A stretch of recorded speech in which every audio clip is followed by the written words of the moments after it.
Hey guys, Ryan here, and today I'm going to bring you my very first game in the E50 M Tier 10 German Medium. Now, the Tier 9 E50 with the 105mm gun has a 3-second aim time.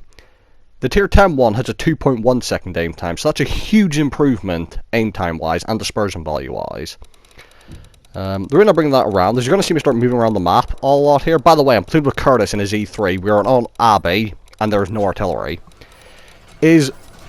The reason I brought up the aim time thing is because of the aim time difference in dispersion values, what you're going to see is right at the start of this game, because it's my first battle, in order to see if the aim time is that much better, because it was horrible on the Tier 9, you're going to start seeing me just, wait for it, just waving my turret around, trying to make the aiming circle bigger, to see how quickly it closes in again. So, if you're wondering what that was just me testing what the dispersion and aim time was like, since it's my first game in it.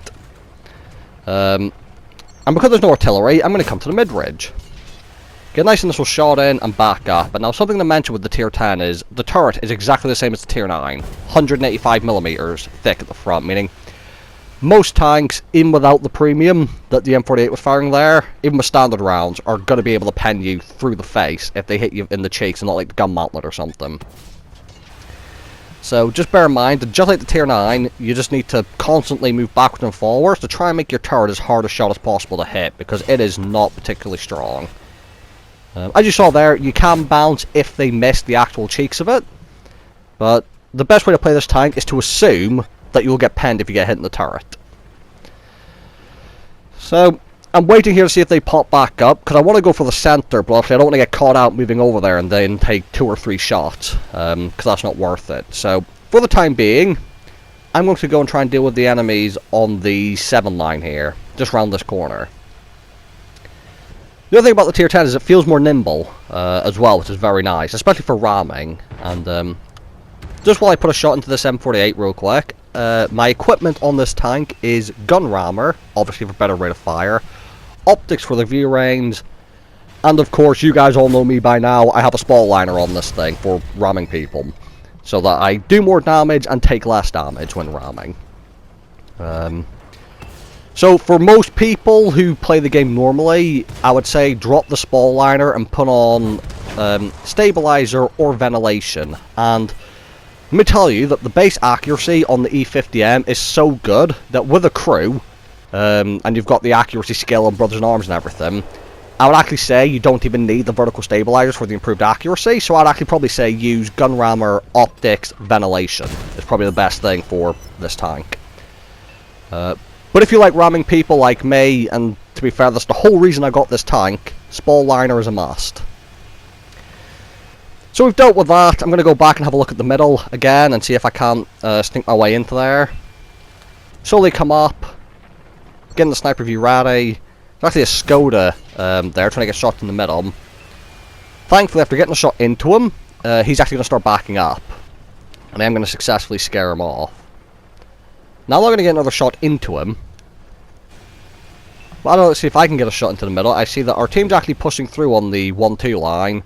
The Skoda's backed off. And I'm thinking, is it time for me to go? And yeah, I think it is time for me to go. And now once I get up there, I feel confident. If there is one person in here, I feel confident I can fight them by myself. Thankfully, I've got the center to myself. And now we've just got quite a few tanks again on the kind of 7-8 line. That was a terrible shot by me into the side of a Waffly 100. I should have just went for the turret, if I'm honest. That would have been a much easier pan. But, you know, I've just got to make everything difficult. Thankfully, as I'm waiting for the enemies to poke out, using this little staircase here to hide my hull, he comes back out.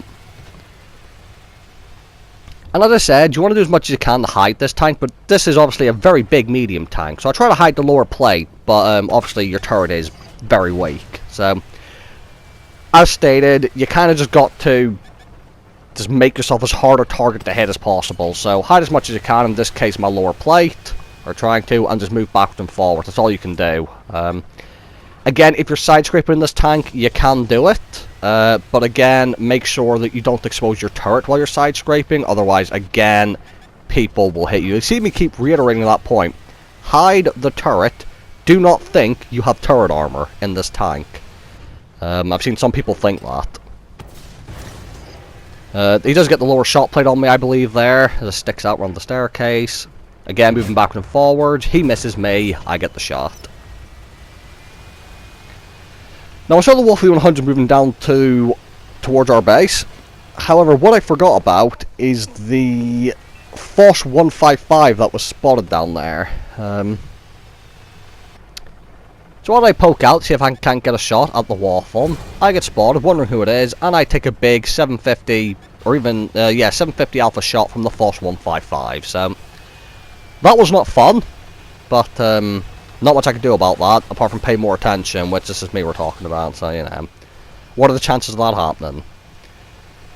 I'm going to try and get a bit more damage here, but you will see that our team is capping. Waffle's now dead, so it's just this TD driving back for the decap. Or I say for the decap, he's actually fighting a heavy right now. While trying to get to the decap. And our team is going to cap. So, not a crazy result, but for my first game, it was a pretty good first impression for me. Tank felt mobile, the aim time and dispersion values was noticeable, as I get MVP. Just over 5100 damage, 2k assistance, 2 kills. And overall this tank just feels pretty comfortable. First class mastery, and some decent profit as well. So, thank you guys for watching. Hope you guys enjoyed the video, and I'll see you all in the next one.